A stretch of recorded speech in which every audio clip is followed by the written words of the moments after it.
Hello, Booktube. Believe it or not, I've got some mail for you, even though it's a federal holiday in the United States. It's President's Day, George Washington's birthday. So there is no actual mail from the U.S. Postal Service, but there are plenty of other mail delivery services. And talking about the mail with you, sitting down and just sort of centering myself, is the mainstay of this channel, and it's a way for me to sort of calm down because my day was going just fine. And then all it takes is one thing to sort of kick things out of alignment, and that happened to me. I was on an afternoon walk with the bean. It's actually bearable outside right now. It's today is a full 25 degrees Fahrenheit warmer than it was yesterday at this time. Yesterday it got pretty cold. Today is much warmer. It's bright and sunny with a blue sky. It's still 50 degrees colder than I want it to be, but it's at least Frida and I are not, freezing our giblets off when we're out there. So we were out walking and just chatting to ourselves and stopping whenever she wants to stop, and we came across I'm still a little bit stunned by it all. We were walking past the driveway of this 3-story house, and there was a moving van pulled into the driveway of this house. Do you know this story, baby? You know this story. You didn't care about this story at all. There was a moving van in the driveway of this house, and on the 3rd floor, it was one of those houses where the back of the house, the side of the house facing the driveway was all porches. So, and on the 3rd floor, there were these 2 guys who were grappling with a dryer, a big metal square dryer unit. And they had a kind of strap around the middle of the thing, and they were grappling with it to sort of maneuver it over the banister of the porch. And it was pretty obvious. I didn't actually learn the details, but it was pretty obvious that what they wanted to do was lower the drying unit down to the moving van, down to the driveway. I guess because either they thought that would be easier than manhandling the thing down the stairs of the apartment building itself, or because they thought it would be impossible to manhandle it down the stairs of the apartment building, which of course isn't true, since that's obviously how it was installed. Whatever their thinking was, I was standing there across the street, and my only thought, your only thought would have been exactly the same. I was looking at it thinking, well, that's not going to work at all. That's not going to work at all. That strap is obviously either going to snap or slip off the machine, and it is going to go careening into midair, fall down, bounce off the moving van, and hit the driveway. That is obviously going to happen. If I can look at this and in 1 second see that is obviously going to happen, how come you two can't see it? Why are you trying to do this? And I was wrong. I was absolutely wrong. What happened while I was standing there across the street just looking was that the old wooden banister of the porch gave way. It wasn't the strap that broke, it was the banister that broke. And so the dryer unit and both men went sailing into the air and careening down to bounce off the top of the moving van and hit the driveway. So I called 911, and in a circumstance like that, you can't guarantee that anybody inside the house, for all I know, nobody was inside the house. For all I know, one of them owned the apartment and was moving his own drying unit. So you can't be sure that anybody else is seeing it or is going to call for emergency services. So I was standing there, and I waited until they started to show up. The men both seemed relatively okay to me, shaken, but in a circumstance like that, you could easily have a broken arm and not know it. That often happens, that you'll have broken something and you won't be really aware of it until you get to the hospital and the endorphins wear off. But that was unsettling, right? To see that was unsettling, even when it wasn't happening to me. So I walked on, but that delayed me. That took longer. I called and then I waited for help to arrive. So to make sure that it did, and then it got to the right place. So I was delayed when I got back, and that just causes a domino effect, right? Because if you're delayed getting back, that means a quick shower is going to delay you even further, and then there's other stuff to do. And on top of that, I had a Zoom chat scheduled with Tom at Tom LA Books for you. A video that we were going to do, not just Voxering, but a video that we were going to do where we talk about things for you. And I had to postpone that just a bit and get all recombobulated so that I didn't look like I'd just seen something alarming. And even that talk, I was foolish, but I had a whole idea in mind about what we would talk about. I had this elaborate list of subjects in my mind that I was thinking about. But we started with Dante, and we barely got away from Dante. I mean, I love Dante, absolutely love him. I love the Divine Comedy. And, of course, Tom is our #1 authority on the Divine Comedy. He's doing a whole series, taking you through every canto of the Divine Comedy. So, I mean, there were feeble attempts at the half-hour mark to maybe move the conversation to broader ground, but I think we could have talked about Dante for 2 hours. I know we could have. So that felt a little discombobulated too, but I will post that video. I know that you'll find parts of it interesting. I know that you will. So I'm only now, and of course, one of the things that went by the sideboard because of all this discombobulation was a large part of my day's work, which is now behind schedule. So I'm all aflutter. And so sitting down in front of the camera and actually talking to you feels wonderful. It feels very centering. It's just what I need. So we've got 3 packages here. Which did not come by the U.S. Postal Service, but that 3 is still a good number for these pandemic days. So let's see what this first one is. Oh my. Okay. Did not request this. This is by Didier Fascine, Frederic Debonny, and Jake Reynaud. And it is called Policing the City, an Ethnographic. It's translated by Rachel Gome, I'm assuming from the French. And by ethnographic, it means it's a graphic novel, but no superheroes. It's a graphic novel of social issues. I'm guessing that's what an ethnographic novel is. What have we got here? So this is what it's going to look like. This is from the folks at Other Press. This is going to be $25 in mid-March. And it's adapted from Fascine, the first person. Didier Fascine. It's adapted from the original text of the same name, Policing the City. Okay, so was that, those of you maybe are familiar with this, was that a book? Was that a book before it was an ethnographic? I know nothing about it. Let's learn about it together here. In this book, anthropologist and sociologist Didier Fascine relays crucial insights from the 15 months he spent shadowing officers of an anti-crime squad, overseeing low-income neighborhoods outside of Paris. Yes, okay, this is translated from the French. Originally published as the landmark study Enforcing Order. Okay, I don't have that study. I'd never even heard of it. Did it make the news in Paris? This book, which was originally published as that study, expertly distills hundreds of pages of insightful reporting into a vibrant and profoundly affecting graphic novel. Through this compact powerhouse of a book, the author offers both an incisive critique of those structures which uphold a culture of police violence in France, conditions which we also find in the heart of American policing, and a powerful call to arms for their restructuring. A call back there to the heady summer of 2019-2020 with people calling for defund the police, where we had conversations about that on this channel, where I elaborated. There are people in the radical fringe of that movement who actually mean it. Get rid of police departments. And that's, of course, insane.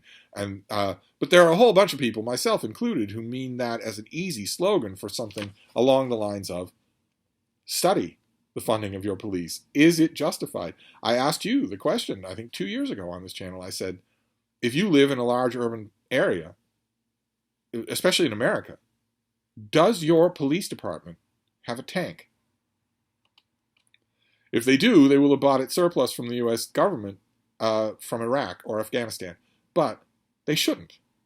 They don't need a tank. They don't need anti-aircraft weapons. They don't need massive assault weapons. But do they have a tank? If your local police department has a tank, then it needs to be defunded. Then something radical needs to happen. And that's regardless of whether or not they ever use it. That bespeaks an attitude. And that's, in America anyway, that information is yours by right. By law, you can ask and get that answer. No one can say, need to know or freedom of information or anything like that. that was my question: is your police department radically overfunded? If it is, then it can stand to be defunded. No one's asking for it to be gone. But, like, for instance, take even a glancing look at the police department in New York City. The numbers will astonish you. With where major public hospitals are scrounging for toilet paper, the numbers will astound you. So Fascinate and the comic artist Jake Raynal definitely intertwine policy context and relevant history with quick dialogue and active scenes from precinct offices and patrols. Boy, oh boy. Okay, well, I don't know anything about the original, but I really want to read this. And March 15th is getting closer all the time, right? It's now getting towards the end of February. So I can now justify March 15th. I did another. Okay, so the artwork style, I suppose I should show you that. It's very photographic. It's very non-superhero-y. So I guess that's fitting for the subject matter. I just recently reorganized my book section yet again. Now I'll have to do it again for this one. But March is coming up all the time. So March 15th books don't seem so outlandish anymore. Let's see. Let's try this next time. Oh, this is doing me so much good, Booktube. I swear. I get emails from people all the time saying, thank you for all that you do on Booktube. And I always answer by saying, believe me, I'm getting more than I'm giving. And this is a perfect example of how. Just to sit and talk with you for a bit in a discombobulating day. And then I'll spend the whole night catching up. I'm very good at catching up, so it won't be a problem. Oh, fantastic. Okay, this is out on Tuesday. This is this the advanced copy, or is this, no, it's going to come out as a paperback. Are you going to tell me that officially so I don't have to guess it? Yes, okay. All right, this is the finished copy of an author whose credit in the Bank of Steve could not be any higher. If you don't know this author, oh boy, you're missing a treat. The author is Max Gladstone, and this book is Last Exit. Lovely trade paperback original release from Tor. Fantastic. Fantastic. So what have we got here? Hugo and Nebula Award-winning author Max Gladstone weaves American myths, the muscle car, the open road, the white-hatted cowboy, into a deeply emotional tale. When Zelda and her friends first met in college, they believed they all had the answers. They had figured out a big secret about how the world worked, and they thought that meant they could change things. They failed. One of their own fell to darkness and rot. 10 years later, they've drifted apart, building lives for themselves, families, fortunes, all but Zelda. She's still wandering the back roads of the nation. She's still fighting monsters. She knows the past isn't over. It's not even past. The road's still there. The rot's still waiting. They can't hide from it anymore, because at long last, their friend is coming home, and hell is coming with her. Now tell me, even if I weren't already singing the praises of this author, tell me that synopsis doesn't do it for you. Of course, that does it for you. But this author has written so many books that I have enjoyed, that I'm fully confident of enjoying this one. And February 22nd I think the date on this is February 22nd. Yeah, that's tomorrow, right? That's the start of the work week when the federal holiday here in America ends. You're going to love this. If you don't know this author, you're going to love this book. I will read it tonight, obviously. So I think Policing the City, I don't have to worry about the pub date on this because it's not going to take more than a half an hour to read. So once again, we have a mail haul doubling as a TBR. I will push aside anything to read a new Max Gladstone. And then we have the last package, which is from Amazon. Amazon, of course, delivers on federal holidays. So I got UPS and Amazon. And tomorrow I will get Amazon, UPS, FedEx, and the U.S. Postal Service. But today, Amazon. But I don't think I've ordered anything from Amazon. The next thing I order from Amazon will be a piece of tech, not a book. So I think one of you misbehaved. Is that what this package is going to be? Did one of you see on a video somewhere, like for instance, my Library of the Lost, as part of my library tour, was entirely composed of books that I no longer have and wish I did. My library tour itself, even of books that I have on the shelf, is often turning up titles that I wish I had and don't anymore. Did one of you hear one of that and take it as a sexy influencer telling you to get something? A call to action? Let's find out. Let's find out what this package is. Sent from one of you, I would imagine. Oh no, I'm wrong. Oh, I'm wrong, and I'm very happy about it. The other day, here, let me see if I can grab it. Okay, the other day, we got this book in the mail. This is a Nosferatu Conspiracy, Book 2, The Sommelier, by Brian James Gage, about World War I vampires and zombies. It just sounded fantastic. And I remember when I was showing you this, I was a little bit bothered because it sounded like I'd be missing a lot if I didn't read book 1, and the publicist sent book 1. And it also has a great cover. This is the Nosferatu Conspiracy, Book 1, The Sleepwalker. And there he is on the cover, Rasputin, who I will never be able to think of now without laughing because of the trailer for The Kingsman. It's just, I will leave a link to it down below, to the YouTube trailer for The Kingsman, that has a grotesquely comedic Rasputin, who's not only a great ninja fighter, he's sword fighting with a character all throughout the trailer. Not only is he sword fighting and leaping and springing, doing all sorts of supernatural stuff, but the choreographer actually had a sense of humor in bits and pieces of his fighting with the good guy. The choreographer worked in stereotypical Russian ballet gestures. It's just, I absolutely love it when an action movie doesn't take itself seriously enough so that it passes up opportunities for that kind of visual humor. You'll see what I mean. If you watch the trailer, you'll see what I mean. I'm never going to be able to think about Rasputin now without thinking of that. I used to think about Rasputin for what was it? Epic rap battles of history. One of the first of their videos to reach 30 million views, something like that, was Russians. It was all Russians, and Rasputin was one of those, and so was Stalin and Gorbachev and whatnot. But that has been supplanted completely by Kingsman. So this is the first book in that series. This is a pretty good looking series. Let's see what we have to say here, as we're losing the light. History states that Tsar Nicholas II, his wife Alexandra, and their 5 children were executed on the morning of July 17, 1918. This contrasts suppressed documents citing the royal family's mysterious disappeared after fires ravaged St. Petersburg in December of 1916. There's no doubt what happened to the Romanovs. None whatsoever. But for the purposes of fiction, sure. Rasputin was supposedly murdered by high-ranking Russian officials on December 16, 1916, for his unprecedented and perceived nefarious influence over the royal family. And it took a lot to kill him. He was poisoned, shot twice, and clubbed into submission, yet remained alive. His attackers finally drowned him underneath the icy Neva River. Rasputin's autopsy was reportedly performed 3 days later by Professor Kosorotov, a high-ranking Okhrana agent and future Kremlin operative. Cause of death? Drowning. The documents state Rasputin broke free of his bindings, and his fingernails showed signs he'd tried to claw through the ice. The stories surrounding Rasputin's death are gross falsifications. His body was never recovered for examination, and his status within the Russian intelligence community to this day remains at large.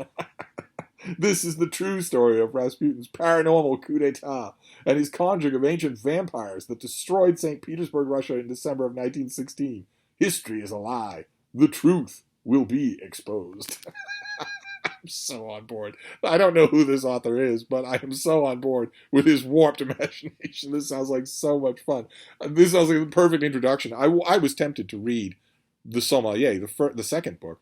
I was tempted to just go ahead and read it, but I was hoping that I would get the first book, and here we have it. Let's find out who this author is. Brian James Gage was born in Youngstown, Ohio, and currently lives in L.A. He also enjoys spending time in New York City. An aspiring classical pianist and author of 4 other books, this is his debut novel. Okay, I'm not sure any of that explains obviously warped and wayward imagination, but if he's willing to share that warped and wayward imagination with me, so much the better. So you now have,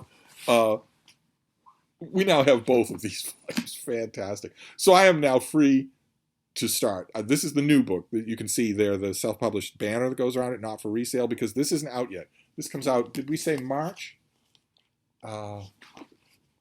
yes, this comes out in March. But that's okay, because that gives you time to read this one. Maybe you can get this online and get it. This sounds tremendously good. Okay, well then it's a clean sweep. Then this particular mail haul is a clean sweep, because these are all things that I'm going to read tonight. So this was indeed a complete TBR. I had a couple of things in mind, but these take precedence. A demonic vampire summoning Rasputin takes precedence over the stuff that I was going to read tonight. It can always wait until tomorrow. Fantastic. Oh boy. Boy, oh boy. Very happy to have this. I'm gonna dive into it tonight. I'm really hoping that it's as good as it sounds. But and with the Max Gladstone, I don't need to worry. It will be good. This is an author who doesn't write bad books. And with Policing the City, that's going to be fascinating. That I'll read first. But anyway, this was very, very much what I needed. Thank you very much, Booktube, for calming me down. That's what this was for. I also had a whole slate of videos that I wanted to make, but one of the things you have to do when you look ahead and realize, okay, I have been hit with a headwind, and I now need to make up time. You have to make decisions about what things you might have wanted to do that you're not going to do anymore. I obviously wasn't going to pass up a chance to talk with Tom. Would you? So I will post that video. But the bunch of other videos, they're going to have to wait until tomorrow. You get enough of me as it is. So I'm going to wrap this up for now. Thank you very much for calming me down. I'm going to make some rice and get to work. I will see you soon.